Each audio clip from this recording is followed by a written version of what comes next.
Ladies and gentlemen, welcome back to another episode of the Division Z podcast. My name is Jason. And I'm K Cosmic. Today, we are joined by a guest. Go ahead and introduce yourself. Hey, howdy ho. It's your ho, Tim here. Welcome back to the podcast, boys. I'm so grateful for this opportunity. I'm down to talk because I've been doing a lot of that. I've been compartmentalizing a lot of my thoughts lately. So, why don't we let's get talk here, about all of them zombies for here? once. I feel like I never even talk about zombies. It's weird to be on a zombies podcast after Turbo canceled his. Oh. Oh, some drama, some community drama. For a lot of people Oh. since that day. Well, you know I'm what? Hey, excited. we're glad to have you on, and we have some stuff to talk about today. I mean, some of the things that have been going on in the Call of Duty world haven't been entirely zombies related, like the Vanguard beta, which I've played a little bit of the Vanguard beta. It's okay. It needs work. It definitely needs a lot of work. Have you guys been able to play the Vanguard beta recently? No. Have I been able to? Yes. Have I made the decision to? No. To be Fair enough. fair, have a lot of shit going on, but I have not set aside time to play the Vanguard beta. I don't know what it is. I don't have the drive to. It's the weirdest thing in the world. Because even Cold War, sometimes you get the urge. But this whole Vanguard thing, I don't know, man. It's like an intangible thing. Yeah, I don't know how I feel, man. It just feels like, I don't know, kind of, when Battlefield 5 came out, it feels like that to me, where it's like, I know the game exists and it looks all right, but I don't really want to touch it. I'm quite see. happy just not, Right. because I think yeah. the game looks good. And I'm gonna buy it for zombies and all that, obviously. But like, just looking at it, I can look at the gameplay and I can make up my mind about the game. I know it's like, oh, it's Yeah. Modern Warfare engine. It I plays can the exact understand same that. as that. Maybe maps might be a little bit smaller and all that, but again, not bashing the game. It looks all right. Looks like I mean, the thing with the game, man, it does feel a lot like Modern Warfare in a lot of aspects, but in a way, it kind of feels like a combination of Modern Warfare and World War II, just because, I mean, it's Sledgehammer, right? But a lot of the things that are in the game right now, I think a lot of people, yeah, they're just kind of bored because they've seen it before. Oh yeah, doors and tactical sprinting and the mounting. It feels a lot like Modern Warfare. And then on top of that, there's a lot of glitches right now with the beta, like the packet bursting. I swear to God, if I die to packet bursting one more time, I'm gonna go crazy. But yeah, you know what? Vanguard beta, it's all right. The guns feel okay. We'll just have to see how zombies plays out on it. But yeah, what do you guys think about maybe zombies on Vanguard and how a Modern Warfare styled game would feel for zombies? What are we thinking about that? I don't think it's gonna feel any better, quote, than Cold War does in terms of like multiplayer feel. It's gonna get more multiplayer-y, right? It's gonna get further and further detached from like the bare roots of zombies. It's slowly and surely, trending in that direction. I don't know how I feel about it. Like, in one hand, I'm sad and nostalgic about it, but on the other hand, I'm like, well, that's good. I'm glad the game is evolving, right? Because you don't want it to stay stagnant and do nothing, because that's you're not making any progress that way either. Mm-hmm. So my faith in Vanguard is slim, but I will say this: worst case scenario, Black Ops 3 just happens to be the most popular zombies game for the 5th or 6th year in a row. So I mean, there's that, right? Custom zombies. Woo! Yeah, fucking positivity for that one. With Vanguard zombies, for me, it's the case where I can definitely feel like how it's going in the multiplayer direction, and I'm guessing for them it's a lot easier to kind of decide how the game wants to play out and what they're going to add into it, and just their whole season of content. But I kind of miss when the separate game modes felt like completely different games. Like looking at BO2 and then BO3, like multiplayer and zombies just felt so different from each other, even though they were the exact same game. I don't know if you guys kind of agree. It feels like you're playing kind of two separate games. Yeah. Whilst, Got a good point there. Being on the same one, but Cold War is just, it's so, it's good. Again, fundamentally, it's a good game mode, but it feels so uninspired. I don't know, like just like it's almost lacking.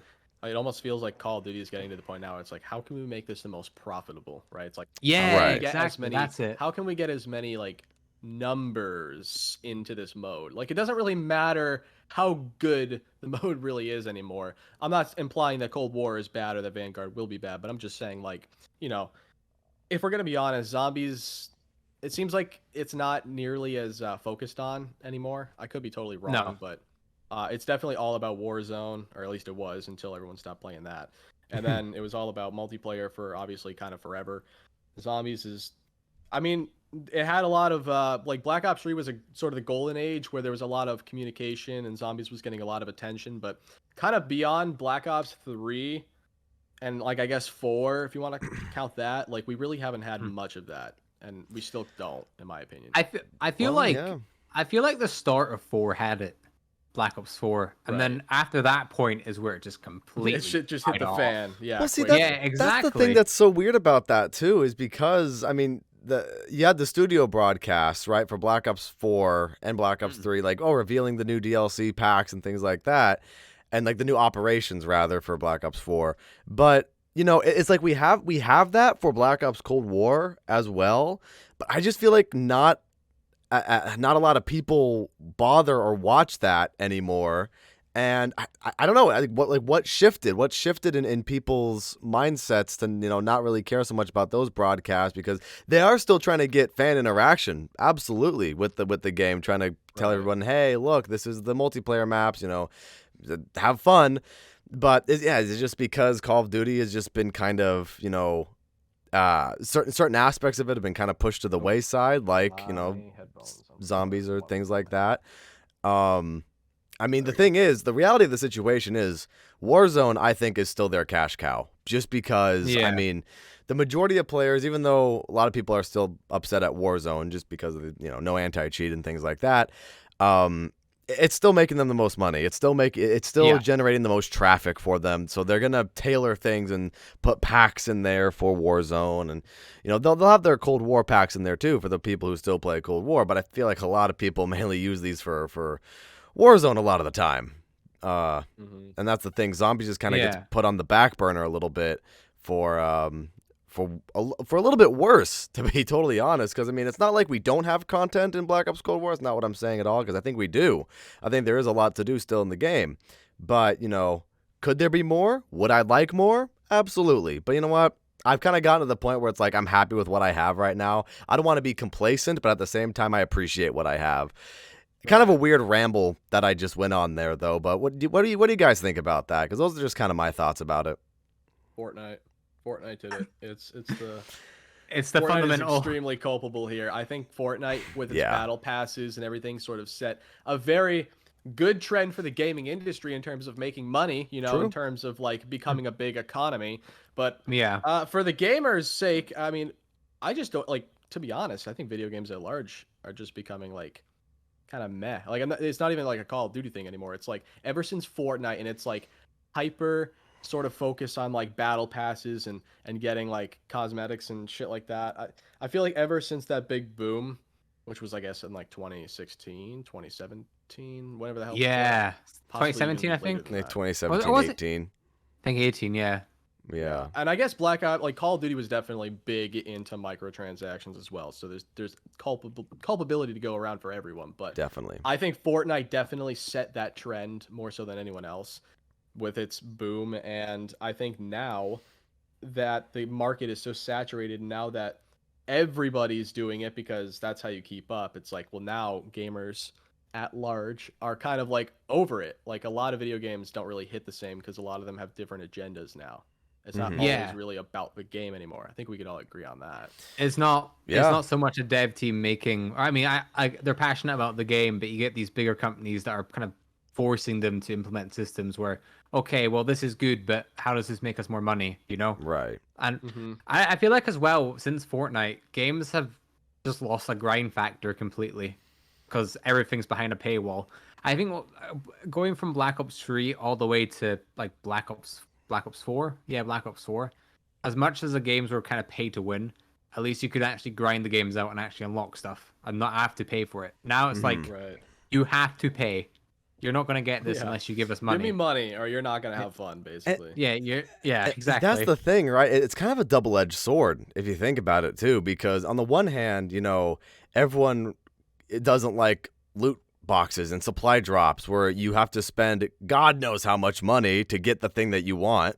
Yeah. But then on the other hand, you can have the thing right there in front of you, with this new system and the store bundles and be like, oh yeah, I want this, but then they're going to price that at sometimes a little bit, not a little bit, but a lot of it Like overpriced prices, $20. right? It was like $20 for a skin and like 2 gun blueprints that I could put the attachments on in the game without the blueprint, right?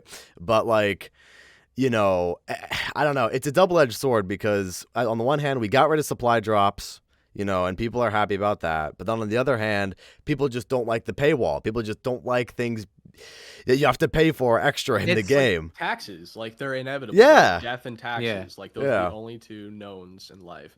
And microtransactions are always going to be a thing in video games as long as video games exist now. For sure. Which is kind of like almost a really daunting thing to think about. They can, you know, they can make it more, I guess, like user friendly maybe. They could definitely like work on things and tweak on things, but largely microtransactions are what they are, and they're not going anywhere.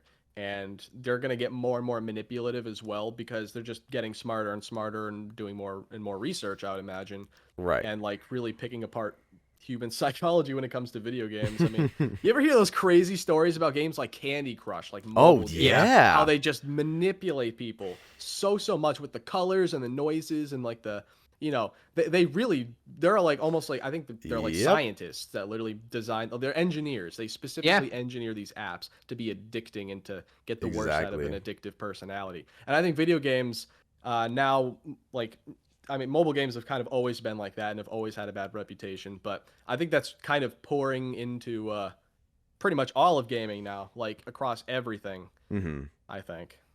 Hey, definitely understandable. I think, as long as they get you on their hook to, you know, oh yeah, continue to buy all the packs in the store, you know, continue to do all that stuff.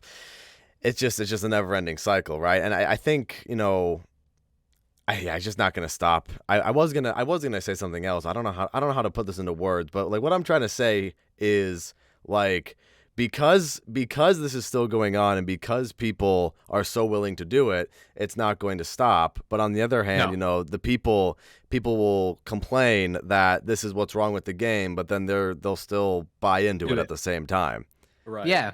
Like, you know, it's a little contradictory, but at the same time, it's like, I guess I can kind of understand where people, they want to experience the whole game. That's how they get you, right? Though, right?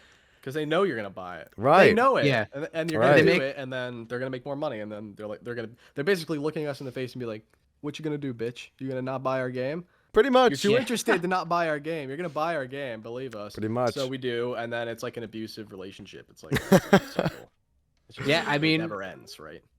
With it is like, it's once you bought the game, that's how they got you, because they can just throw all these things in front of your face, and even if you buy one thing, you know, they've won, because like, okay, you've just paid for pixels, you know. And I don't know, I just feel like companies don't care anymore, I guess, about the consumer. It's all about making money, and you know, making as much money as they can without the least amount of work. And if they can make if they can make content and not put behind a grind wall and make it so you have to pay for it, then they're going to do it. Because what do we have in Cold War to actually grind? We have, forgetting battle passes as well, because you still have to pay for them. You have Ether, right? Dark Ether, Dark Matter. I mean, if you want to level up all the weapons, I mean, that's a grind too. I mean, when a new weapon comes out, you have weapon challenges too. When a new weapon comes out, you can grind those. What about when you're done, Matt? When you're done with that, I mean, I guess play more zombies and get better at zombies. I get what you're saying. I don't think like the average zombies fan, man. Like, I don't think like all these new people in like Cold War and like Black Ops 4. Like, I don't think like that. Like, Crazy Rabbit and I are very similar in this way. That's how we get along so well. We're like BO1 fanboys. Like, we literally we jerk BO1 off like all day. Yeah. That game is phenomenal, and we will go back and just play those games. Like, I'm not like a person who is, because you know how people will always complain. They'll be like, well, if people will be like, I miss Der Eisendrache, I miss the old days, and then they'll just be like, well, then go play those games, right? Like, they exist. You can just go play those games. Yeah. But that's what I actually do. Like, when people, it's like, okay, yeah, I actually will go back and play those games. Like, I will go back and play World at War, because I do that way more than I even play Malware. I played Malware like 3 times, I think. Same here. Same here. Dang. And I played with the Dawn, who carried me through the Easter egg. I played with Rabbit The for a Dawn. first attempt, and I think I played one solo game. And there you go. I don't even remember the result of it. So that is very Damn. You know you're losing interest when you go on the map and you don't know where the perks are.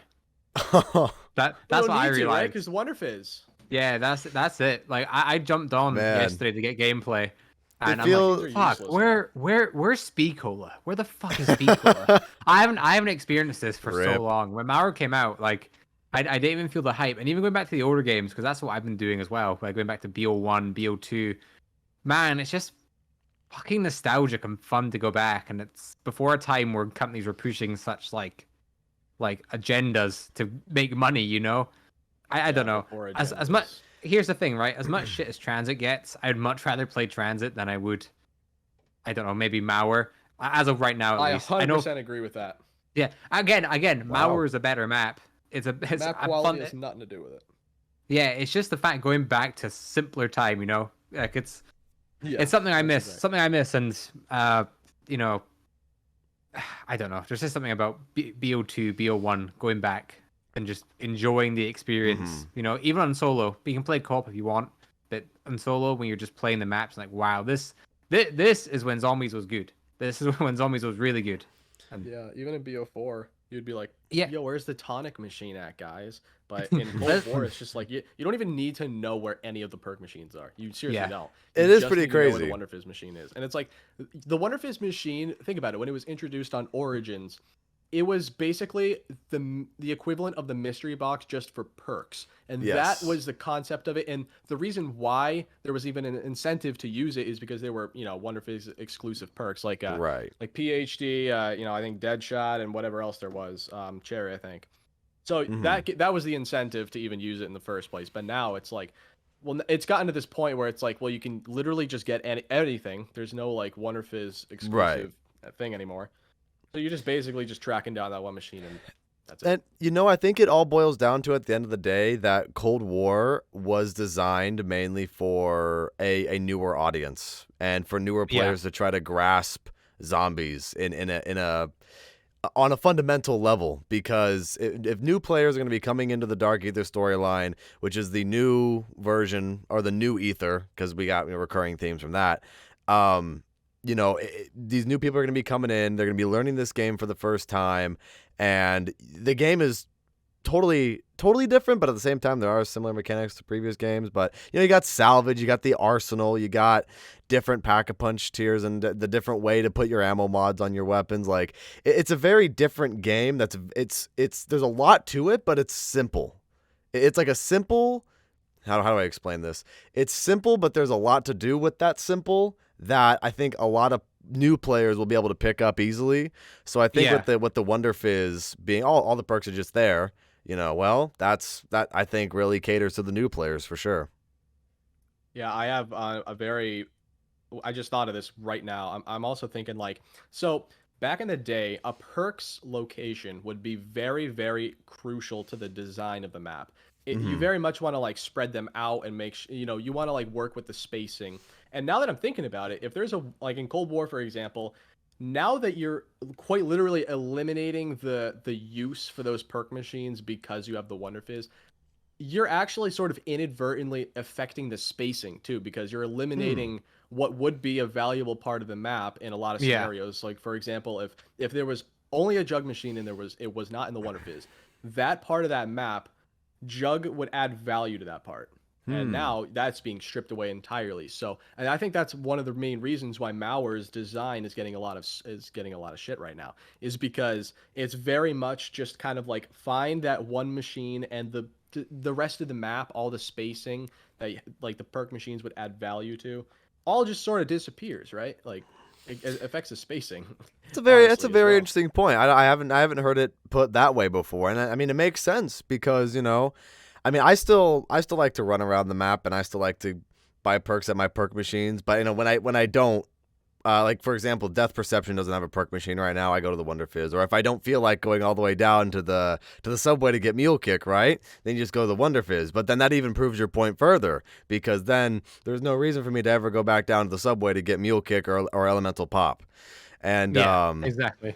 I mean, yeah, it's a really interesting point, and especially since the Wonder Fizz on Mauer der Toten is in such an optimal spot because it's right there on the western part of the wall where you have the trial machine where everybody hordes up zombies.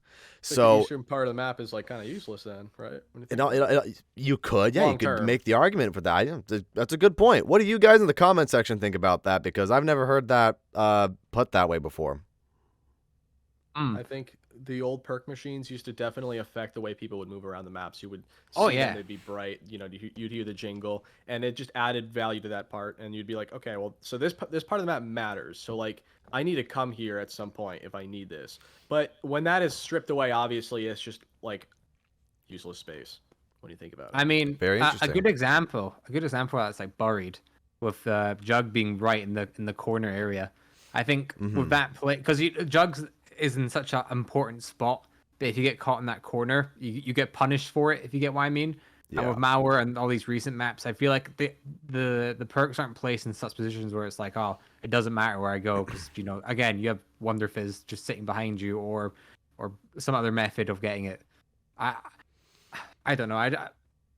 I enjoy Cold War, and I think Cold War is a really good game for what it is. And like you were saying earlier on, Jason, with the game having a lot of things to do in it, but for newer players to pick up on easily, I think those are good. But I kind of miss the feeling of being rewarded. I don't know if that's just me, but I feel like in Cold War I haven't been rewarded when playing. Not like in grind factors or anything like that. I feel like it takes me like 5 minutes to get set up, and that's absolutely fine. But it's just I don't know what I'm trying to say. It's like zombies isn't the same as it used to be. If you get what I mean. The thing is, where like I think the reward factor is definitely you can make a lot of different arguments for that because you have on the one hand you could define the reward factor on things that are in the game for people to explicitly do, but then on the other hand you could also say reward factor is an individual thing where an individual gets a lot of enjoyment out of,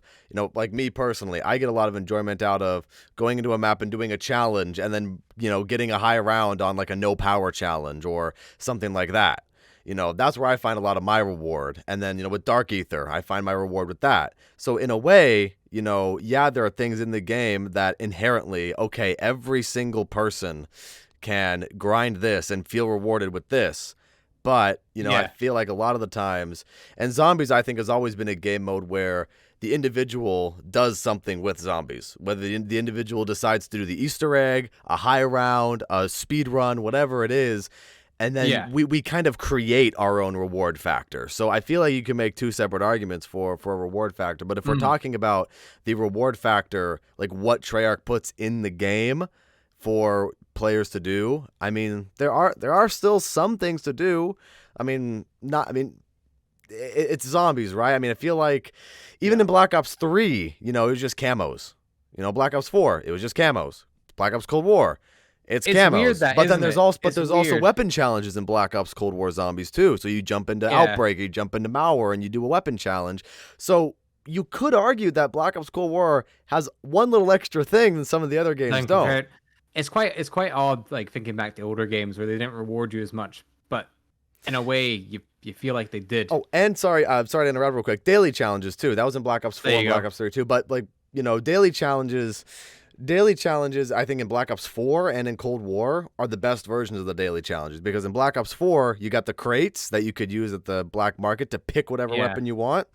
And then in Cold War, you complete a daily challenge, you get double XP tokens, so you can help yourself level up quicker or level up your weapons quicker. So, I don't know. I feel like there are things in the game, but I think it's depends an individual on the person choice. And what people see as a reward. Like me personally, looking at Black Ops 4, I feel like that game rewarded you quite well for what you were doing since you could unlock weapons in zombies. Sure, it was by crates and it was extremely tedious, but you could still unlock them. And I guess the way Black Ops 3 would kind of reward you would be by doing an Easter egg. You get a Perkaholic. And now it's kind of Perkaholics don't really mean much anymore because you can just buy them all, which I think is a good change. Anymore.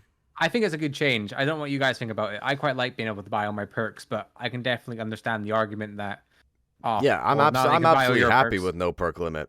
What do you think about that, Tim? I think it's a good idea. I think it was overdue, honestly. It's been something that everyone's been requesting for a very long time, so it sort of almost feels overdue. So I'm glad they did it, but it works very well. I was gonna say though, I think both of those arguments are true.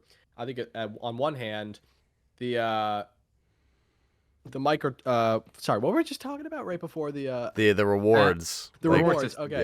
Yeah. Yeah. So I think what you were saying, Cosmic, is true in that you do need to find you basically get rewarded for the the experience is the reward, and that's like I get what you're saying there. Like when you play Buried or you play Origins or something like that, one in the older games, you almost feel like the experience is the reward, whereas nowadays exactly, you're just searching that, right? We're all kind of searching that. So I understand that, but at the same time, yes, Cold War doesn't literally have like less things to do. No, it's just like I think we're getting to a point where like a lot of people I think just need to do a lot of self-reflecting, because I've honestly been myself doing a lot of self-reflecting about like where I'm at with just video games in general, and I've been just thinking a lot about it. I'm like, well, you know what, like maybe like you need to have some sort of self-fulfillment. Like I think that point is true. Like you need to also be able to just get enjoyment out of things like by playing them like you used to back in the day, quote. And I think a lot of that has to do with just growing up for people, or maybe growing out of it, or maybe the industry really is just going downhill completely and we're all fucked. I hope that's not the case, but yeah, I think a lot of people are just, I think people personally are losing interest in zombies, on top of the fact that zombies, I think both of those statements are true. Zombies also may not be rewarding us, quote, with quite as good of an experience. I think both of those things are true at the same time. So it's kind of like it's tough. I mean, it's like I don't really know what to make of it. It's I agree. It's definitely a tough situation. I mean, I think Vanguard, when Vanguard comes out and we have Vanguard zombies, I think this will be the determiner. And it will determine whether people are truly like done with Call of Duty and like truly just done with zombies, or they're done with multiplayer, because a lot of people in the community have put up with Modern Warfare and Cold War, two of, I would say, the most polarizing games in the Call of Duty franchise. Black Ops 4 gets a lot of shit, but honestly, there are no games in the Call of Duty franchise that have been the catalyst for more debate, for more just vitriol in the community than Modern Warfare and Cold War. And these two games have had so much just debate back and forth. This is shit, this is good, and people are just fed up with this, and then people don't like whatever. So I think Vanguard will be the breaking point for a lot of people to really say, I am done with Call of Duty. I am done with this because I don't like it.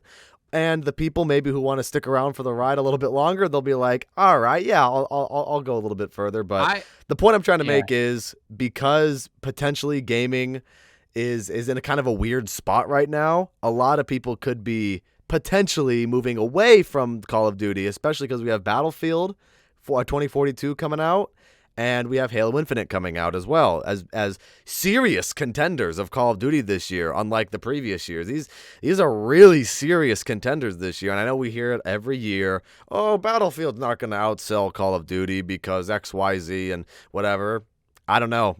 There's a lot of people in the community who are really fed up with it. So I don't know. It's hard to tell, but I think it could happen. Yeah, I think with it, all the stuff kind of going on with Vanguard and kind of the state of the community after, I think Vanguard Zombies will be a good game, just like how Cold War was a good game. But it's one of them things where it needs to be a little bit better than a good game to keep people truly hooked onto it. Because I think with Vanguard, since it's Treyarch working on the game mode, it's going to be on the Modern Warfare engine. I think it'll be a fun experience, but I don't think it'll have people hooked like even the Cold War to a certain extent, or Black Ops 3 or Black Ops 2. I don't think we'll ever get them days back. And I think there's factors that go into that, not because the games have gotten worse, but I think nostalgia is a massive factor. I think maybe we look back to BO3 and BO2 and not give it too much praise, but definitely with nostalgia tinted glasses, I think we can all agree things look a lot happier and more fun back then. They weren't that good, but I think we can always, nostalgia is a hell of a drug. And It's just lost its novelty more than anything else. Yeah. That's like mainly the only thing that's like left. Zombies. It's not really the quality that's left at all. In fact, I mean, you can make the argument that it's better than ever, to be honest. Yeah, like, objectively speaking. Absolutely. It kind of is, but it's lost that charm from previous games like Black Ops 2, 3, and again, even 4. Even the first kind of week of Black Ops 4 was a really good week in my opinion. But it's one of them things where whatever you want to blame it on, the game's getting shitty, people growing up. I don't think we'll get them golden days back, but I want to appreciate the games for what they are at the same time. But it's kind of sad to me because again, Black Ops 2, you look at Black Ops 2. Black Ops 2 has some really shit maps on it. Like Transit, Die Rise. Like, you know what I mean? Like some maps that just weren't fun. Nuketown to a certain extent, I guess you could blame. I quite like Nuketown, but you could say that was quite a bad map, all things considered. Yeah. But still, the community enjoy that game so much. Even going back to the shitty maps like Transit and Die Rise, there's a little spark, a little bit inside you that kind of lights up. And you're like, oh, you know, this is fun. This is where I started, sort of thing, you know. Or even if you're looking at Black Ops 1, for example, Shangri-La. I don't know what your guys' thoughts are on Shangri-La, but I quite like it. But even going back to it and just experiencing it again and playing through the map and, you know, looking at all the scenery and just like kind of taking it for what it is. And even though it's fundamentally not as good, there's a lot of really annoying things on the map as well. I don't know. I think the good thing about zombies is it's kind of like a chapter of your childhood in a way, and your gaming sort of experience. You can go back to these older maps and be like, wow, so many memories on this maps that I had with old friends back in school, or even currently, you know, doing YouTube and, you know, doing stuff with other people. It's one of the things. Wow, this is funny. You know, this map. Yeah, man, that's the thing. I think a lot of people have their nostalgic moments for zombies, and kind of back to what I said earlier about it, a lot of things depend on the individual and how they feel about the game. You know, yeah, you could make the argument that Black Ops Cold War is the best Call of Duty Zombies experience we've had because there's a lot of stuff there. Like, you know, you got Outbreak, you got Onslaught, you have Cranked, you have the Rampage Inducer and all the round-based maps. I mean, hey, it's still something to do, though. It's still something to do. Yeah, you know what else is something to do? Staring at grass grow. Watching grass grow, dude. That's something to do as well. That's more fun than Cranked. But sorry. Hey, you know what? Nowadays, it's people like me that just shit on the game. Hey, you That's know what? Also part of it. The thing is, people are entitled to their opinion. So you know what? That is all true, good, man. It is a it's free all country. Good. I can make videos if I want, and I can have opinions that don't align with yours. But yeah. Why Black Ops 3 is the worst zombie game? That's a video. That's the an whole opinion. Point. This is the whole point of the podcast, really. You know, bring on guests and see what they think about the game. And, you know, if we have differing opinions, that's great because then that just gives us more shit to talk about. Yeah, exactly. You know, because if you absolutely hate Origins, I want to know why you hate Origins, if you get what I mean. Right. Or if you absolutely love Burger Town from Exo Zombies, I want to understand why you love that map so much, sort of thing. So that's why it's always good to get people with different opinions, and even someone like yourself who didn't like BO4 as much. I like a lot of people didn't really like BO4. It's good hearing why you didn't like it compared to why we wouldn't like it, sort of thing. Like for me, for example, I think the game, when you look at it, all the maps individually, except Alpha Omega, the maps are all pretty decent, all things considered. But the game design and overall flow and the way the zombies work just kill it. That game had an identity crisis, man. For real. They had such an little bit. Like, they wanted to do chaos. Let's be clear. Oh, for sure. That was very clear they wanted to go in that direction. Yeah. But at the same time, us fans were like, nah. We don't want any of that. So they were like, okay, fine. You've tied our hands. So they inject ether into this, which worked storyline-wise. Like, they were able to write it out and make it work. Yeah. But from a practical stance, it's like, oh, God. It's like, it was just a complete mystery the entire DLC cycle. We got the first 4 maps. Half of them were chaos, half of them were ether. And then we got Dead of the Night, and we're like, okay, so this game is going in the chaos direction. Nope, because then, or I guess, no, Ancient Evil came out after that, and then we were like, okay, this game is definitely chaos. And then Alpha Omega comes out, and then Todd come out, and it's just like, What the fuck is going on here? Yeah. A little bit of whiplash for sure, but yeah, like you were saying, it makes sense. It made sense with the story. I definitely would have liked to see Chaos evolve a little bit more because I think the thing is Chaos kind of, in my opinion, stumbled a little bit on its launch, and not a whole lot of people were excited about it. Hence, a lot of people crying for Ether. But I think Ancient Evil really set up a good cliffhanger for the story to finally start to get good, Yeah, right. And then it's just awesome. But no one was around then because everyone, Dead of the Night was just like a thing that had happened that no one knew about. It did happen. No one was even aware of the fact that a brand new map had come out that day. I found out on Twitter. I went on Twitter. I'm like, there's literally a new map out. That's how I found out. So, I mean, that was kind of the last straw for BO4 after, months of constant blue screening and glitches and stuff like that. And then by the time Ancient Evil rolled around, it was a great quality map, probably the best in the game, but dude, I remember the day before Dead of the Night came out, and I remember people going on Twitter like, so, the French version of PS4 I remember this. leaked a new map coming out tomorrow. And I remember I was like, come on, there's no way. And then I see all these screenshots circulating and people like starting to like pre-download and the characters that like in the loading screen and shit on accident. It's like, oh, well, a surprise to be sure. Like, jeez. Here's the thing with Black Ops 4, right? You'd think since they invested so much time into it, they would really want to go full out with marketing. And they did in the first kind of half, like with the launch of the game, they really cared. Like, do you guys remember that like 5-minute trailer for Blood? Yes. What a cool trailer. That's one of the best trailers we've ever gotten. And we got that one for 9 as well. And then we got that one with the compilation of maps of the game.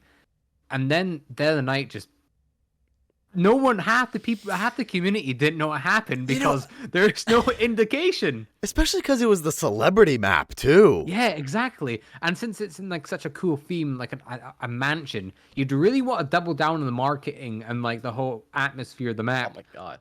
A trailer would have served that map justice, I think, right? Like, yeah, exactly. Like a Clue, like hype up trailer, like who murdered who, where, how many werewolves are there?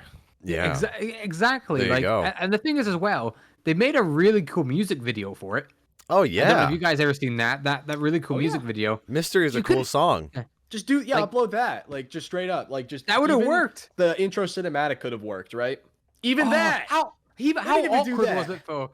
Think about that though. Remember the intro cutscene to? I feel like Black Ops 4 something. Tim, here's the thing. Black Ops 4 is something we always talk about in the podcast, but then we get on Dead of the Night. We always, not always, occasionally we'll talk about Dead of the Night, and the map is such a mind fuck because when you think about it, the map's quite good, but then it has all these little issues like the intro, with the dialogue. With Nobody talks until the very end.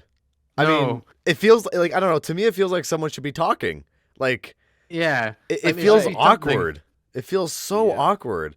That's the thing, man. Dead of the Night, really weird map. I don't like the vampires at all. I don't them. I don't like this giant fetch quest to do everything. Yeah. Where it's, there's how many parts are there? There's got to be like 20 parts. Each of them have like 3 locations, and then like it's 60 just absurd. Locations to remember, right? On top of everything else. Yeah. You gotta get each individual little gadget that has its own fucking process. Yeah, and then I always have problems. Like the game glitches out for me when I try to do the steak knife or the Savage Impaler. Yeah. Like those quests are a pain in the ass for me, and it's like, like I want to like Dead of the Night, but you want to enjoy it. There's just some things on the map where I just go, holy fuck, like I can't do this right now. Here's the thing. There's a quick little test to find out whether or not a zombies map is like tolerable for a casual if you're like a hardcore person. Mm-hmm. So it's kind of a crude way to do it, and I wouldn't recommend it if you're underage. But hey, if you get really drunk and decide to play a zombies map, let's throw Dead of the Night in as an example. If you're drunk as shit and you're playing Dead of the Night, the amount of thinking that is required to actually play that map, you would not be able to survive that experience. You would quit in frustration. Whereas on a map like Derice, which we can all agree is a baller map, you don't have to think. Like you go in there and you just have a blast without even thinking about it. The thing is, right? With Derice is such a old map, but it has such good game design. Because you spawn in, you make your way through the facility, all that good stuff. You turn on power. Then you see the weird teleporter things. Like, okay, this is kind of weird. Let me go interact with this thing. Then you press it, and then, there's a countdown. Shit, where'd I go? You think, that weird thing at spawn. Let's go back there. Press that button. Okay, well the door's moved a little bit, so that means that there must be maybe more. It's they hide simple. it. They hide it in a simple way, but it has such charm, kind of the way they do it. It's not like something like how Alpha Omega. How hard is it to pack punches? You're just pressing buttons, isn't it? Yeah, you just press valves, like 2 buttons. What's the valves? Yeah. Like that to me is like kind of the same flow, but not as well done. If you get what I mean. Just I don't know if that's just me personally. Well, especially because I think like Alpha Omega, you know me, I don't mind Alpha Omega as much as other people do, but I think one of the flaws of Alpha Omega is the pack-a-punch, where the valves will just get clogged up again, and you got to turn the valves to get the pack-a-punch back. Yeah, that's one of the things I just don't like about that map at all. Like and Origins. it's like, exactly right. Like, could you imagine on Derice, again using that for an example, the teleporters just don't work, and then you got to like relink the we're teleporters. Broken. Mechanical error. Come back later. Exactly. So yeah, there's definitely some things that are not favorable, but yeah. What Alpha's do you guys think? A decent map. Go ahead. That's it. What? Alpha Omega is a decent map. That's it. Thing is, it's not terrible. It's not terrible. Here's the thing, and I think was it Greg that agreed with us when we last week before we had him on. I don't like Alpha Omega, and it's because of the cluster of enemy types on it. I think the map itself is okay, but when you spawn in like 6 Nova crawlers, dogs, zombies, the variants of zombies, true. and that's my one kind of flaw of the map. I that's the one thing that kind of hinders me from playing it, because I can't enjoy it as much. It kind of forces me to sit in a corner. So essentially, what you're like telling BO4 me, like every map that's on the BO4 BO4 experience. Think about Black Sitting in Ops a 4. corner. Every single map, there are an AIDS ton of bosses, except for I would say Blood of the Dead's like one of the few maps where it's like there's a warden, so he doesn't show up too often. And then I guess like I don't even know. You can say Classified has you can spawn in those Novas, and there's I don't know if you guys know that Easter egg, but you can spawn in those Novas, and there's literally like 100 of them. Oh yeah, I'm not even joking. that's great. that's a good Easter egg for early rounds. You get and there's many just so many points. enemy types on like every Black Ops 4 map. Now that I'm thinking about it, True. with the exception of like maybe a couple. So I'm Yeah. thinking like maybe Black Ops 4 just has like an Like- issue in that department. Classified and Tag der Toten are the maps that don't have the most special enemies. Tag der Toten, I think, really handled the special enemy types well. With you got the fire zombie that explodes, and you got the electric zombies, and they're there to be annoying, but you don't feel actually frustrated. Unlike when a million catalysts spawn in on Voyage of Despair, So Tag der Toten honestly is one of my favorite like top 10 maps, just because I really like how they redid Call of the Dead. I like I like all the new areas. I think Pack-a-Punch, the Golden Pack-a-Punch is really cool. I honestly like the Easter egg for Tag der Toten. I mean, I think Tag der Toten is a cool map. I know people really were weirded out that we are ending with Victus, but I mean, hey, I don't care. I didn't even mind that. That wasn't even the part that rubbed me wrong about that map. I actually don't hate Victus, despite all the fucking jokes I make about them. Hey, jokes are jokes. You can love something and make fun of it all day. Here's the thing with Victus, right? As kind of mediocre as they are, and maybe some of the older maps, I think that they're one of the most nostalgic crews, because a lot of people started off with Black Ops 2, and the only map you really had to play was Transit. Yeah. So them characters, you're gonna remember them, and if you played the game so ever long ago, like Black Ops 2 compared to Black Ops 4, that's like a 6-year gap, roughly. Yeah, 6 years. And then you see, these characters from this really old game are in this final map. I haven't touched the game in ages. I'm gonna play this because this is the map I played ages ago. I can understand why they actually want to go for it, because in a way it kind of makes sense. Because for a consumer who hasn't played in a while, they're seeing that like, that's kind of cool. Story-wise, I think it works quite well as well, because you're expecting this giant peak ending conclusion to the zombie story, and you play as pawns essentially. Yeah. And I think it kind of sums down like, this is how the story kind of ends. And I think for me, Tag der Toten, I would say it's maybe a top 7 map. I really like Tag der Toten, and going back to it, sure, there's a few issues like with the BO4 in general. It's kind of not as good as past games. Some of the wonder weapons weren't great, like that Wonderwall ripoff, and the Tundra they actually fixed. You know something about that too is like with the characters and the storyline and things like that. Do you guys remember? You guys remember when Tag der Toten came out? Everyone was like, "Misty is Dempsey's daughter," because of that one voice line she said where she goes "oorah." And her tits got nerfed. Oh yeah, I remember that. That was something that happened. All the she got added into Blackout. Had their fucking hearts broken when they saw how flat-chested she was. I'm sorry. It's funny though, because they added her into the game. They added her into the game and then took her out, didn't they? Like, oh yeah, we're gonna take her out for a look, because they added her into Blackout first of all. Then they're like, nah, we made a mistake here. My intention is they added her in with obviously some people would buy her. And then okay, let's nerf her a little. Some people would buy in, man. Just like they're probably the same type of people that, like, I don't know, subscribe to an OnlyFans or something. Oh, exactly. Controversial opinions. Exactly. Tim dropping never the done bomb. That. Thought about it. I thought about subscribing to Crazy Rabbit's OnlyFans, but I haven't done it. We'll let it pass this time. We'll let it pass this time. Yeah, I mean, it's definitely for a lot of fans out there. I feel like Tag der Toten is a bittersweet ending, just because of it's the end of the the traditional Ether storyline. Now we're on Dark Ether, obviously, and no more original characters, no more of those the storylines and those the character arcs and growths and developments, and now we have to go to the Dark Ether storyline, and a lot of people might be a little sour about that, so they're not going to be as interested in it.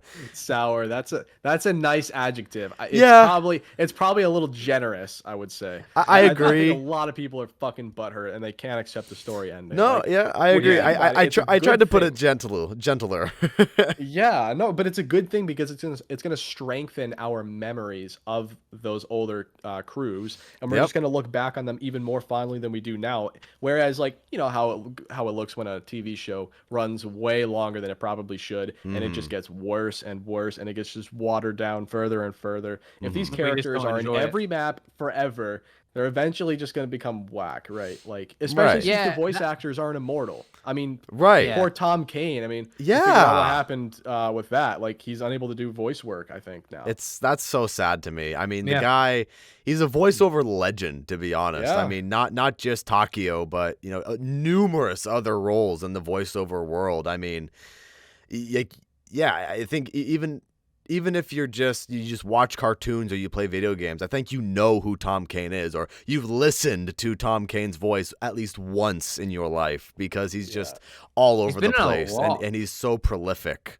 Yeah. I mean, Steve Bloom too. And Steve Bloom loves. He can only yell for so goddamn long. Okay, his voice is gonna give out him. If he does Dempsey for the next decade, he's gonna lose his voice. I guarantee you that. That's a lot of shouting. Yeah, he's got to do other things. He's got. That's Have you ever the thing. heard those Dempsey quotes in the older games? It's just him constantly shouting. It's insane. Like everything. Like half his lines are him shouting, but that's because that was originally his personality. Yeah. This big brute who shouts everything. Jarhead, yeah. And he even says in an interview that he enjoys Primus Dempsey because he's a lot more toned down. Yes. You get to look more into like the personality of the characters. And I think all the characters were kind of like that. All the voice actors, they enjoyed their more toned down, more serious versions. See, because that's the thing, right? Like it gave Steve and all the other actors as well a chance to really get to know their characters instead of the stereotype, and it really pulls out their acting prowess. And with such a high celebrity cast that the Ether that Primus and Ultimus was, I mean, shit. I mean, these guys are some of the best voice actors in the industry. So having them sit down with more grounded versions of their old characters, I mean, that's a recipe for success. I mean, Steve Bloom, Tom Kane, Fred Tatasciore, Nolan North. I mean, these are all just amazing amazing voice actors in their own right. And would it be nice for them to see them in something in the future Call of Duty related? Absolutely, because I love my boys. I love Primus, but You don't know something. I just don't already think that's gonna happen. We see them in COD Mobile. Oh COD yeah, Mobile. yeah. We seen them. Yeah, Primus is back. Woo! Let's go. Let's make videos now. Primus coming back. I made a video like that, thinking like, this could actually add value to the Ether storyline, and it just never did. And it's just COD. I watched gameplay of it, and I just went, wow, that just does not look good at all. I think Takio, of all of the characters, benefited by far the most when they transitioned and mellowed out, because Takio was easily the most disliked. Maybe not people didn't. I wouldn't say people actively disliked him, but people definitely liked him the least by far. And then when he benefited by far the most from that actual personality and progression and like having an actual background. Like when people actually understood him and like actually cared about him, Takio went from like bottom tier to like arguably, I mean, he's one of the boys now. Yeah, exactly. Everyone likes he's a cool guy. You know? It's one of the things where I think old Takio was. Here's a good way to look at COD zombie characters, right? If you spawn in as a character and you have to reset because you don't want to hear that character's voice lines for the next 2 hours, that's how you choose if a character is good or not. I found myself with old Nikolai, that'd be a big thing. I think Marlton as well, I did it a lot just because I don't care about ointment, Like it's one of the things where I just don't care. I'd rather play a Stolinger or Rustman or someone than him. But like in Black Ops 3 or even Origins, playing as Primus Takio, I quite like being him because he's a lot more. In a way, he's probably the most toned down of everyone in that group. Yeah, because Primus Takio is very thoughtful. He's very philosophical and methodical with how he is as a person. And it gives him a layer of humanity that some of the Ultimus characters, because all the Ultimus characters are just crazy over the top stereotypes, which there's nothing wrong with that inherently, because zombies is over the top.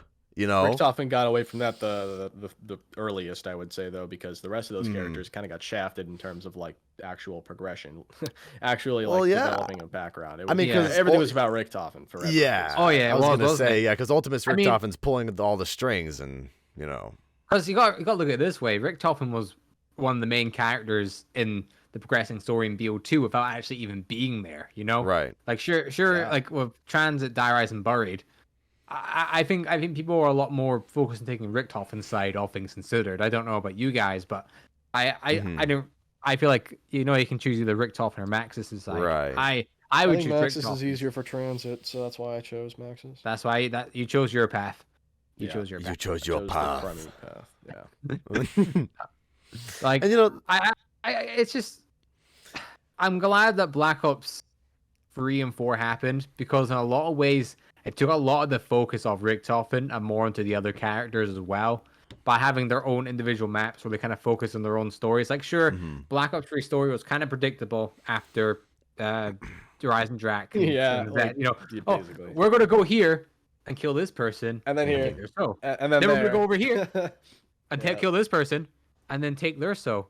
Then we're also going to go over here and kill this person and take their so. And then we're going to have a big conclusion. I like that. It's a bit repetitive, and you can kind of tell where the story's going, but at the same time, it lets the characters have their own sort of map. Exactly. Like Richtofen isn't the main focus of Zetsubo or Darius and Draka. Richtofen doesn't really have a map in Black Ops 3 where he's the main focus. I mean, maybe the Giant. I was gonna say you could make an argument for the Giant, but the Giant's the Giant that has a little bit of storage behind it, but it's more just a casual map, isn't it? Nothing really massive in terms of story happens. Well, yeah, because Richtofen just shoots himself in the face in the opening cutscene, and then that's it. So it's very predictable, but at the same time, they were able to make it a little less predictable, because they would always still have big surprises. Like there would always be a big revelation, pretty much in every map. In Darius and Drac, it was it was basically the intro with the test subject. And then more so in Zetsubo, Takio's big revelation of like, holy shit, Emperor, boom. Yes. Emperor bad. And Emperor not as good. Lol. Not And not as good as I thought he Garag was. Krovi. Poor old Nikolai got shot by himself, right? He just happened to Yeah. have that bulletproof vest on, right? Yeah. Oh yeah. But that was a pretty big surprise. And then even Revelations, just seeing Max's in full body form for the first time ever. Yeah. That was weird, wasn't it? It's an That was cool. experience, you know. Like He was always just this weird electricity, or this weird like spirit that was always just somewhere, like in a computer. Yeah, disembodied voice how that that just works. talks to you from somewhere, you know. from somewhere. Yeah. Does Maxis look like the way he sounds, or did you guys picture him to be something completely different? I think I pictured that. To be honest, Yeah. we saw in Origins we saw I mean, what we his saw him, face yeah. looked like. Yeah. So we Yeah. could. The body didn't. Like, he was just a guy in a lab coat, basically. Yeah. But his Yeah. face. Scientist man. Yeah. Yeah. Do exactly. science. I wanted to ask you guys a question though, since we were talking Yes. about like not picking some characters and like avoiding them at all costs. I Yeah. was going to ask you if you guys have any characters that you go out of your way to select on a map. Oh, Contrastly, Dempsey. like you want to be the character, and you'll restart until you get it. I sometimes like in Black Ops 4 because I know it's easier to go back and forth into the lobbies and choose technically the character you want. I liked playing as Dempsey. Dempsey's one of my favorite characters just ever from You and me zombies. both, brother. I mean, I nothing like a rough and tough Marine. You know, Oh, that's too I love it. too accurate. Michael Rooker on Call of the Dead was a big one for me. I love Yeah, Call yeah. of the Dead because I loved him as Merle on The Walking Dead because I was obsessed with that show when it came out when I was like 13 or 14 or whatever. Here's the thing as well. He was such a good character in The Walking Dead. They killed him off way too fast. Oh, he was a badass. Dude, Merle Yeah. was one of the best. He was You wanna so know fucking something? cool. You know what? I know something. You know the scene with the governor. You know how the governor kills him. Yeah. They recorded the scene, and originally they had it so the governor just killed him, but then they didn't see that as realistic because Merle was part of the army or something, wasn't he? He was that was his backstory. He was a military he was like a bounty hunter commander or some shit, dude. or He was something like. He did something, so the scene was really unrealistic. So that's why they had the governor grunts kind of beat him in a little. And then the governor kind of, oh yeah, I'll take care of it from here. Nah, I miss the old Walking Dead. Yeah. Season 1, I don't really like season 1, but I don't really like season 2. Season 3 to like kind of the end of 5, maybe till the part where Negan kind of shows up. I like 1 to 5. 1 to 5. Is Yeah, great. I mean 1 to 4 was probably no, 2 to 4 for me was definitely no, not 2. I don't even like 2. 3 to 4 or 3 to 5 was definitely the peak, and anything after like I would agree. 6, Negan's the only interesting thing. The rest of it doesn't really matter. That tiger was so badass, right? That was Shiva the tiger. Oh, yeah, that was good. Oh man, Dude, that was an And, episode I watched over and over again. I love that shit. I mean, Jason, you don't even watch The I Walking Dead. was about to say I'm a little lost here because I've never seen The Walking Dead, but there's Oh, tigers. okay. There's Well, have you watched In a couple episodes, there was a tiger. There's not like zombie tigers or anything like that. oh, nothing from Well, there 9, was you know. actually, wasn't there? Then it turned into a zombie tiger. I thought it did. Oh, maybe. Maybe it did. but I don't I thought know. it just got eat. I thought it definitely died. It died, but Yeah, no, it I don't know died if because it was turned very sad. into a zombified, like alive tiger. Huh. If that happened, I missed that, and wow, that would be a key thing. To Oh miss, no, you know what is- I'm thinking of? I'm thinking of that Snyder movie that came to Netflix. What was it? The Army of the Dead or something. It was What the a heck? movie Yeah. about zombies in Vegas, and it was kind of mediocre. And for some reason, they had a shot with a zombie tiger. I think it was from a zoo or Yeah, something. yeah, but that yeah. was- I think I know what you're talking about. Yeah, Huh. that was like their key shot. Like like in the trailer. That's a There was- goddamn there zombie were like a tiger. bunch of zoo animals that were zombies. Yeah. I think It's like wow, Well, that's something. I mean, that'd be terrifying. You know what's funny about that too is I feel like Treyarch would have had an opportunity to do that with Zoo and Outbreak. they like shoot up terrifying. actually. like low key, like because you already have the elephants from 9. You could just. By the way, the elephants from 9 are in Cold War. They're just in Dead Ops Arcade, so you could totally put those in Outbreak. You could take the tigers from 9 and hopefully not make them as annoying as the Dude, Plague Hounds. Put the monkeys in from Shang. The okay? monkeys and from then Shang. lemurs. We need zombie lemurs. and lemurs. There you Yes. go. The full zoo right there. We don't need That'd be a giraffes. We great don't need anything experience. like that. All Get- the get animals rid from of- Madagascar. Get Yeah, the them all. lion, the hippo, the zebra, the whole shebang. We're gonna get all of them. All the zombify penguins. 'em. Yeah, All the every all- last fucking one of them. They would be the boss fight. They would be the boss. no. Yeah, collectively. They do. You know how like how like you're going in to get like alcohol as a kid, you and someone else who get like a big coat, a big coat, like, oh yeah, I'm an adult. That's what the penguins would do. That'd be them. That'd be the boss fight. All the penguins stacked on top of each other. Talking about Madagascar, right? Is it just me, or do the penguins from it? Do they actually have a lot of comedic value, all things considered? I don't know if you guys have actually seen. I mean, oh my god, it's so long ago. It's good meme material, but I mean, I haven't seen the movie in ages, so like, I mean, it's just good meme material. I mean, I guess that's all it ever will be. God damn it. It is good meme material. Because we've gotten to a point as a society that everything is a meme, and things are valued by memes. Meme material. That too. That movie was actually really had very poor ratings. If correct me if I'm wrong, I'm pretty sure B movie was not a very popular movie until a meme. Yes, absolutely. Been fabricated out of thin air. Wasn't it like reading the entire B movie script? Or like the entire B movie, but it's like 10 times speed, like those weird memes. Or every time they say B, it speeds up a little bit more. So by the end of the movie, it's just like impossibly fast. Listening to, do you like jazz? A million times in one go. And it's like, you like jazz? You like, and then it gets so distorted. Screen splits into 2 and then 4, and then it just keeps expanding for each. That's like the Shrek movies, folks. The multiverse. That's like watching Shrek, but every time he takes a step, it speeds up by 2%. Oh god. Like someone sat down and edited that. Like, think about that. Yeah. Someone was like, yes, this is what I'm gonna do. Like, someone does that with like YouTube intros. Like, they'll be like, I've watched a video where it's like Jacksepticeye's intro. Every single intro he's ever done, and it just keeps multiplying and multiplying, and it just gets like, so, who the fuck? Sorry, I hit my microphone there. Who the fuck does that? Yeah, I mean, it's one of the things, and it's like someone, like Markiplier's intro. Like every Markiplier intro once. It's like, that's one thing as well. Like, Markiplier, his intro.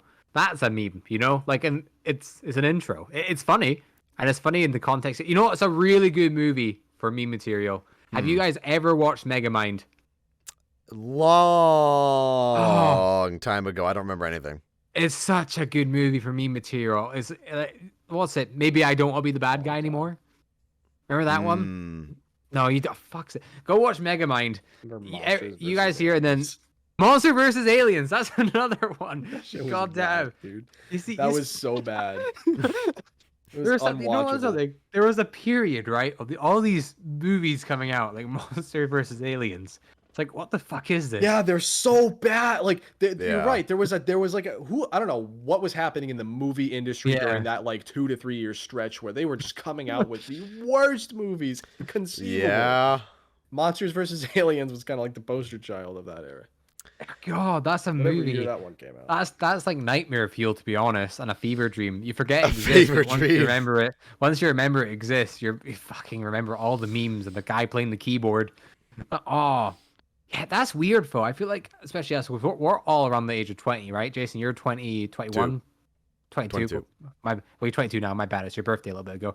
Well, I think we're all around that age, right? So we kind of all grew up kind of watching the same movies as they came out. God, Jason, do you remember Monsters vs. Aliens? I do a little bit. Yeah, it's weird. It's a weird movie. God. What was that movie called? Something to do with like a toilet, like flushed away or something. Oh yeah, flushed away. Again, another really weird fucking movie. Shark Tale. Remember Shark Tale? Yes. That's one of them. Dude, like these movies that were just so. Like now that you really think about it, there was that like 3-year stretch where the animated movies were so fucking weird. Anything was acceptable. Anything was 2009 to like standards 2011. Were low. Like like with Flushed Away, you got something like fucking you got meme material in that as well. Like the frogs. You got that fish where he said, yes. "Are you my dad?" or something. Like there's so much meme material in all these old movies, and they were so shit. But if I see Flushed Away, a lot of meme material. what movie? Shrek wasn't a bad movie. No, the first two weren't bad. Beyond that, here's the thing, right? Muddied, here's the thing, right? Here's the order I put the Shrek movies in, right? I think Shrek 2 is the best one. I don't think there's any arguing. I think if you like Shrek 1 more, it's more nostalgia. But I think as a movie goes, Shrek 2 is a good movie. I would agree. And it's the best movie. And the original plot for Shrek was supposed to be a lot different. It was supposed to be more about politics and that. But they changed it last minute, or not last minute. They changed it early in development. It's like, I don't really want to do that. Then I'd actually put Shrek Forever After. The fourth one, I would actually put next. Then Shrek 1, then Shrek 3, because Shrek 3 is just... I don't like Shrek 3. What are your guys' thoughts on that ranking list? The Shrek movie ranking list. I've only ever seen the first 2 Shrek movies, so I don't have that much of an opinion. Yeah, you're good. You're good. Just watch them over and over again. Don't look back. It's in the past. All right. That's where the movies end. You know, end of Shrek 2. That's where the canon ends. Just like okay. I like to think. So kind of like Star Wars, right? Like, you know, it ends at Return of the Jedi. Yeah, well, I don't watch Star Wars, but if it helps you sleep at night, yes. I mean, that's the thing with zombies. Like, you think about Revelations, you can be like, oh, that's the ending. That's it. They're done. Nothing more. And then Black Ops 4 comes. How could they possibly stretch this out any further? Crazy. Well, they said they were going to stop Ether, so I guess that's it done. Oh, Ether and Black Ops 4, that's crazy. Oh, but they're actually ending it now. Wow, that's crazy. Hey, you know what's what? this? Black Ops Cold War, they're continuing Ether, but it's kind of like a reboot continuation, but not really a continuation because that universe was closed off, but that universe had items that also were in the real world. Crazy. Zombies has gone on a bit of an emotional roller coaster, and during the fan base and through the developers as well. A little bit of a roller coaster there with zombies over the years. Yeah, Zombies is just one of them games where it's so community driven. I've started to realize this more and more as time goes on. But is it with all games like Warzone, I wouldn't say Warzone's community is great. I think it's probably quite toxic. I don't play the game. But people seem to enjoy Warzone, right? But with zombies, it's a lot more if the general player base enjoys the game, then people will enjoy it. Yeah. Like with Black Ops 4, there's probably so much content that could be made on that game, and people could have like a good time. But just the overall opinion of it wasn't great. I don't know. It's one of the things where you look at the zombie game mode, and it's such an odd thing. I don't know. Like it's. Yeah, I think custom mutations existing at all was sort of almost like an overcorrection for the studio for Treyarch because like they almost try to appease content creators so much. They try to bend over backwards to the point where it's like making custom mutations was good and it provided more content, but at the end of the day that was basically like for YouTubers to get videos. Like that's what I realized like right off the content, bat. like it was guns like, and that. It's like one of the you can make an easy clickbait title with any custom mutation feature. Like you could just be like 1,000 Brutuses, for example, is what I did once. And it was just like, and people clicked on that shit when BO4 was first out. And if you did that now, I can't promise you anything. But when the game still had life, when it still had a beating heart, those videos would do well. Because of the absurdity of custom mutations, like how out of bounds you can just make the game seem. Yeah. But then you start thinking about it, it's like maybe they didn't have to do stuff like that. Like, because that helps me out. That helps me out as a content creator, but that doesn't really help out the average person. And I know that just sounds like counterintuitive to be like, well, because it's just another feature. It's just another thing to do. But it's almost like, I don't know. I felt like Black Ops 4 could have gone very differently, and I think custom mutations had some role in it, albeit maybe very small. I think the thing that really, I think for a lot of people devalued custom mutations was the fact that you couldn't do Easter eggs on them. You know? Right. Yes, that was also a thing because you couldn't do challenges and that, like with mods on PC, because that was one of the main factors of downloading a mod. It's because let's say snipers only mod. You know, doing the Rise and Dracov snipers only. You know, like that's something you can do on PC. But with Black Ops 4, the game gave you so many options, but limited you so much as well. And that's something I kind of have against BO4. Like, I think the game offers you so much in terms of perks, in terms of customization, in terms of guns, in terms of how you want to play. But at the same time, it gives you so little of it as well. Like, yeah, I get what you mean. Like, don't get me wrong. I know it'd be fucking stupid if we had all the perks in Black Ops 4 in one game all on the screen at once. But at the same time, it's like, if I'm not using them perks, then what's the point in them being there? You know, like, that doesn't really do much value to me because I'm limited to these 4 perks. And I know there's ways to get more like perkaholics and all that, but even that you're kind of limited at the same time because you don't really get a choice in what perks you pick. You don't. There's like a limit still. I think you only have like 8, 9 of them maybe. Yeah. It's like a very sort of like cookie cutter format they present to you, and they don't really give you much wiggle room. They give you many options, but they don't really give you many options when it comes to like getting like out of their very almost narrow-minded way of looking at it. Yeah, and with it, go ahead, Jason. Oh, I was just going to say, that's what's really interesting about Black Ops 4 is, you have so much customization in your create a class where you can choose whatever specialist weapon, you can choose your equipment, you can do all that, right? And at the same time, I get what you guys are saying about how, it kind of puts you in a box to what your options are because, I want to use Dying Wish and I want to use Quick Revive, but oh no, I have to not use Quick Revive because I have to have stamina because you run so slow in that game, So it's definitely some give and take for Black Ops 4, and I definitely think different perk combinations are suited for different play styles. Yeah, but I think it worked, but it also didn't work because I can understand because it makes you choose your perks important. Like you need to really think, okay, what perks do I want to have in this game? Right. But then it goes, you get into the game, play through it halfway through. Perhaps you want to change up your play style. I think you're kind of fucked. Obviously, you have fuck, this is bad. I can't remember what it was called. The random juice. We'll call it the random juice. Secret sauce, right? Yeah, secret sauce. Yeah, secret sauce. You have that you could use, but then again, there's such a limit. Like you could hit that thing 100 times in a row and not get the perk you want, because of just how random it is.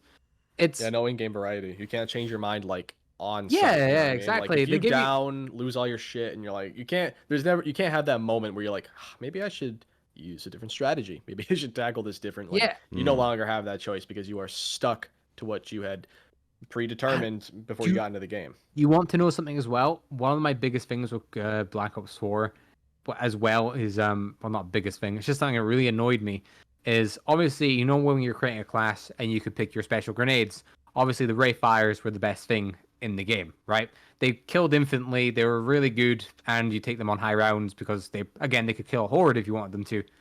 But then they give you monkey bombs and you have to get rid of your elixir, you have to get rid of your ray fires for monkey bombs, and then there's no going back. That's it. You cannot go back. That was one of the things that I wasn't super keen on either. No. And especially since Wraith Fires are like way better than anything else except for maybe the homunculus. Yeah, exactly. I think that's one thing what Cold War does. It gives you them options there to do what you want with the game. But at the same time, I don't know. It loses its charm. I think Zombies is one of them things where I think we'll look back on Cold War in a few years and think it's a lot better than it probably was. The community always does. Yeah, like even Black Ops 4, people look back onto it and see Chaos as like not Chaos. Well, yeah, they Chaos do. There are definitely people that do that, but I think public opinion at large for BO4 is like largely cemented. And bad. It's never really gonna. Black Ops 4 is one of those unique cases where it's never gonna fully pull itself out of that hole it was in. No. Whereas a game like, I don't know, we could say maybe IW. A lot of people did not like that at first, but now that time has gone by, everyone, like a lot of people seem. It's kind of hard to find people that dislike IW, like actively dislike it. Because they either haven't played it, so they I haven't played that game, or they've played it and then they've gone back to it. Because, well, first of all, you haven't played it. You've played Zombies in Spaceland, which is a banger map, one of my top 10 maps of all time, a great map. And this is something I've started to notice with COD games as well. It always seems like, except Black Ops 2, that the first map they have out is the best out of all the maps in that game. For example, Black Ops 3, Shadows of Evil, Black Ops 4, 9. Most popular as well. For then sure. that can come down to like, I didn't buy the season pass, so I didn't play any of the other ones. But I feel like as a product, they're a lot better. Even World War II Zombies, the Final Reich, Zombies in Spaceland again. Like, the first map in every zombie game seems to be... With 9. I mean, 9 was actually a map that not a lot of people were looking forward to. I remember pre-launch. I remember people were maps, and everyone was hyping up Blood of the Dead because, for obvious reasons at the time. Yeah. And then there was... people were talking about Classified, there wasn't even much talking going on because no one actually really knew. Classified was a very classified thing at the time, ironically. True. And then, but people saw Voyage, they saw Titanic, and people were like, people don't realize if they just joined the community recently how hyped up Voyage actually was. Oh yeah, when that trailer absolutely. came out, before the game came out, Voyage was this. It was supposed to be like transit on the Titanic. That's like what the hype was. That's what it felt like at the time. I remember that. But so 9 went totally under the radar. Not a single. I swear to God, like 10% of the community was playing 9 as their first zombies game. I didn't even play 9. Ironically enough, though, 9 was the first Easter egg to be solved, if I'm not mistaken. Yeah, that. I know Classified was last. I think. Oh, that's 9 for was sure. First. 9 was first. Then I think it was either. I think it might have been Voyage. Had to have been Voyage because I remember people were so just fucking confused about Blood of the Dead. So yeah, so it was 9 that was first. Then I think it was Voyage, and since the story, kind of went backwards, people didn't really understand it because the maps are set after each other. No idea why, and then they had Dead of the Night, which was a prequel, but we'll ignore that for now. But ignore that for now. Then Blood took a while to solve, but people in general were pretty happy with the cutscene at the end. It was really sad and emotional. Sure, the Easter egg was absolute ass, and just a bad Easter egg. I don't think people really enjoyed it as a community. I know some speedrunners really like it. Myself, I personally do not enjoy the Easter egg. I think it's the biggest flaw of the map. I think the rest of the map is okay at best. The story is its strength, not the Easter egg, but the story. The story and the visual elements that play out through the map as well. Like, remember when Brutus got yoinked by the ghosts? Yeah. That was cool. And even here's the thing, right? That goes, I think, really underappreciated. You play Blood for the first time, and you go through the catwalk, and you see Alcatraz and Brutus just standing there, summoning the dogs, and it's like, it's terrifying. Fuck. That is something that we'd never experienced before, and now we see it the first time. That's really cool. Second time, it's cool, and then you play the map like 20 times. Like, right, this okay. Yeah, that's one thing. It's one Blood of those. Had a great atmosphere. It's not bad for high rounds. It's a fun map to just hang out and have fun with. But the Easter egg, yeah, I agree. It's not the greatest. But I think I said this last week with Greg. The Magma Gout's one of my favorite wonder weapons, and I think it fits Blood of the Dead, to be honest. But yeah, I don't know. I think Blood of the Dead, it's not as bad as people make it out to be. But the Easter egg definitely, I agree, deserves a lot of criticism.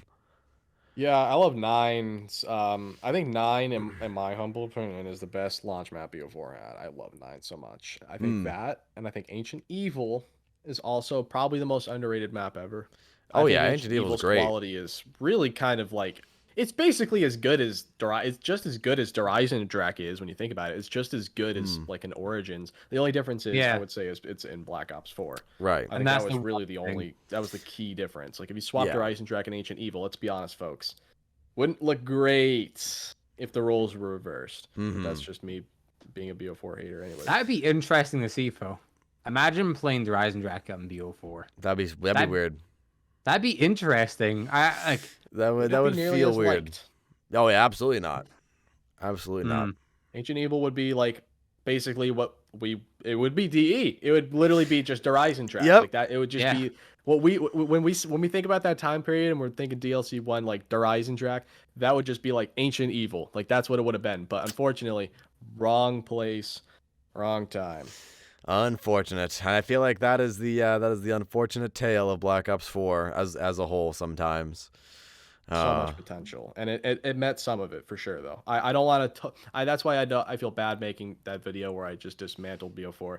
I definitely didn't give it the credit it deserved. All of my criticisms, I think, still to this day were very, very like prevalent and very real.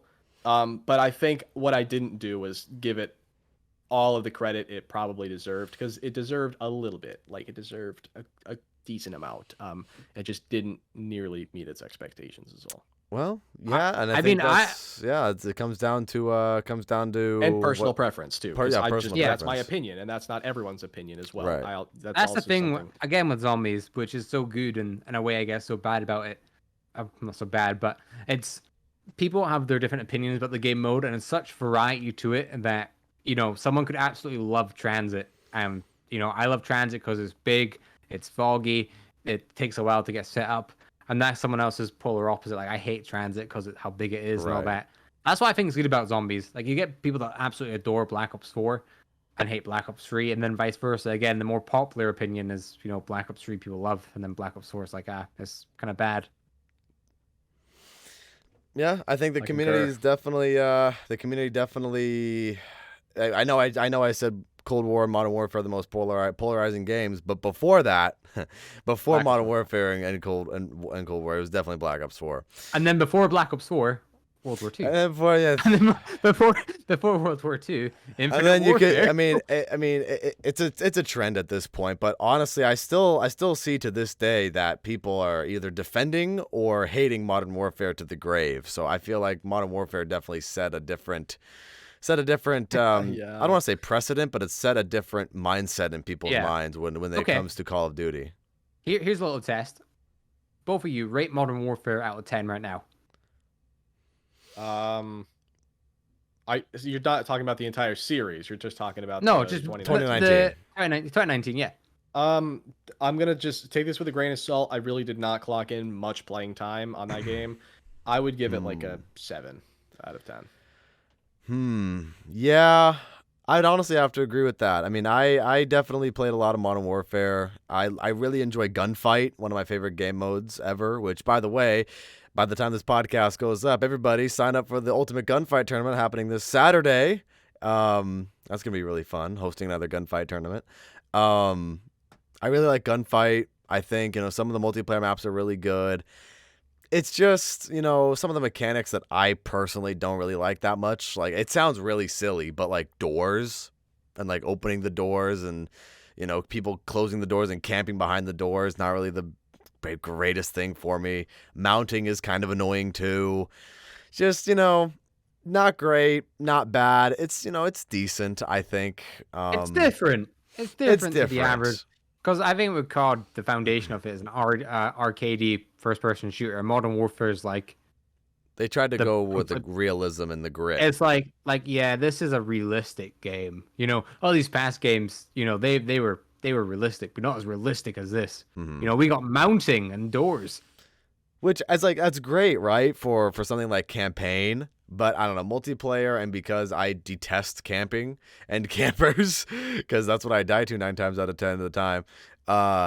It just doesn't fit my style that much. So either way, those are just my thoughts on Modern Warfare. But yeah, no zombies, so Timmy no play all that much. I feel that was the same way.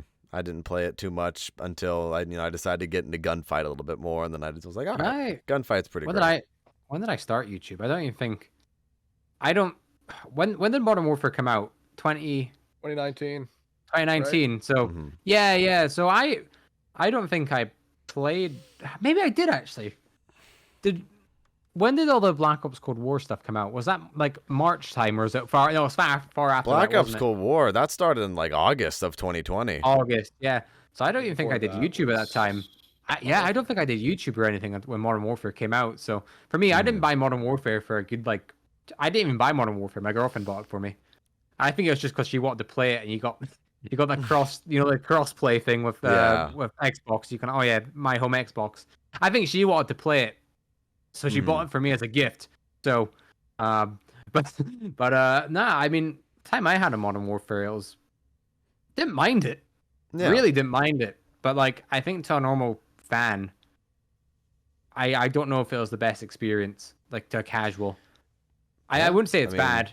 I think the worst thing about the game would be the worst thing about Ghosts, and that's maps. I think that's the big factor. The maps weren't that fun. Yeah, there are only a couple maps in Modern Warfare that I like. I like Hackney Yard and I like Gunrunner, but other than that, I don't really like Arklov Peak. Ramaz is okay.